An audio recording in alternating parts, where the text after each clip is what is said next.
In this video, we are going to learn about some daily use words with P. So let's start. The first word is peck. Peck means होता है चोंच मारना, चोंच से उठाना या चोंच से खाना, यानी birds के लिए ही ज़्यादातर ये यूज़ होता है. Some birds were pecking around for food. कुछ चिड़िया इधर उधर चोंच से दाना उठा रही थी. A bird was pecking at my window. एक चिड़िया मेरे खिड़की पर चोंच मार रही थी. तो like that. Peck means इसका second meaning होता है quick kiss. The soldier pecked his son and went off for his duty. Soldier ने अपने बेटे को जल्दी से किस करा और तुरंत ड्यूटी पर चला गया. और पेक मीन्स कीबोर्ड पे बड़ी चाइल्डिशली टाइप करना, मतलब बिल्कुल बच्चों के जैसे टाइप करना. A 16-year-old girl was pecking at the keyboard and I was really tired of looking at her. The next word is poke. Poke means होता है कोई चीज़ कोचना, कुरेदना, घुसेड़ना या अचानक से कोई चीज़ कहीं से बाहर आना, ये सारे मीनिंग होते हैं. तो an infant was poking his own finger into his eye. एक नन्हा बच्चा अपनी उंगली को अपनी ही आँख में घुसेड़ रहा था. Some kids were poking a stick into the drain. वो एक नाली में एक स्टिक को घुसेड़ रहे थे या उससे कुरेद रहे थे. दोनों मीनिंग होगा इसका. The first green shoots were poking up through the soil. यानी नन्ही एकदम पत्तियाँ जो है वो ज़मीन से ऊपर आ रही थी, अचानक से दिखाई पड़ने लगी. एंड इसका एक मुहावरा भी है, don't poke your nose in all the matters. हर बात में दखलंदाजी मत करो. Next word is paddle. Paddle मतलब होता है चप्पू, मतलब कि जो जिससे नाव चलाते हैं, पतवार भी आप उसको कह सकते हैं. और इसका सेकंड मीनिंग होता है कि नदी या समुद्र के किनारे पर जो कम पानी होता है उसमें पैदल चलना. तो ये दोनों मीनिंग होते हैं. She paddled her canoe across the river. उसने अपनी छोटी नाव पतवार से चला करके नदी पार कर ली.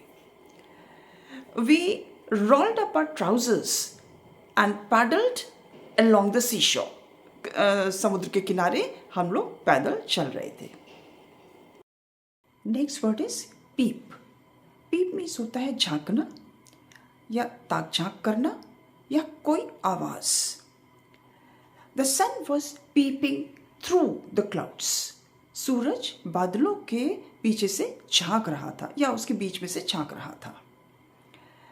There hasn't been a peep from the children's room for hours. बच्चों के रूम से घंटों से कोई आवाज़ नहीं आई है. And don't peep in others' house. दूसरों के घर में ताक झांक नहीं करो. Next word is perch.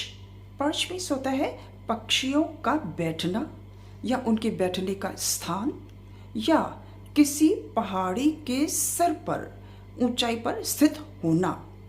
तो ये सारे मीनिंग्स होते हैं. Number of birds were perching on a Neem tree. बहुत सारी चिड़िया एक नीम ट्री के ऊपर बैठी हुई थी. In fact that is their main perch. दरअसल वही उनका मुख्य स्थान है बैठने का. My village is perched on the top of a high hill. एकदम एक हाई हिल की चोटी पर मेरा गांव स्थित है. Next word is PAT. PAT means होता है थपथपाना. आमतौर से पीठ थपथपाने के लिए यूज़ किया जाता है. और मक्खन का छोटा टुकड़ा और तुरंत बगैर सोचे समझे उत्तर देना, ये सारे मीनिंग इसके होते हैं. I patted my son for his kind act. उसके दयालुता के कार्य के लिए मैंने अपने बच्चे की पीठ थपथपाई. I applied a pat of butter on a biscuit. एक मक्खन का छोटा टुकड़ा मैंने एक बिस्किट पे लगाया। I questioned one of my student for being late and I got a pat answer. पटाख से उसने उत्तर दिया मुझे। So these are the main. Next word is pant. P-A-N-T. Pant मतलब हाफना। अगर इसमें एस लगा देंगे तो पैंट्स हो जाएगा, जो पहनने वाला कपड़ा होता है। एस लगाने से कई वर्ड्स में मीनिंग चेंज हो जाता है। The children were painting running down a steep slope. एकदम स्टीप स्लोप से, तीखी ढाल से दौड़ने के बाद बच्चे बहुत हाफ रहे थे, तो इसका मीनिंग हाफना होता है। And next word is peg. Peg means होता है खूंटी, चाहे दीवार में लगी हो चाहे ग्राउंड पे लगी हो, धरती पे लगी हो।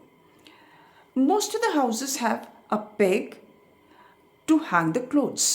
घर में ज़रूर एक खूंटी होती है कपड़े टांगने के लिए। In the villages people usually have a peg out of their house to tether the pets. यानी पालतू जानवरों को बांधने के लिए घर के बाहर खूंटी, या उसको थोड़ी बड़ी है तो उसको खूंटा भी कहते हैं, वो ज़रूर होता है गाँव में।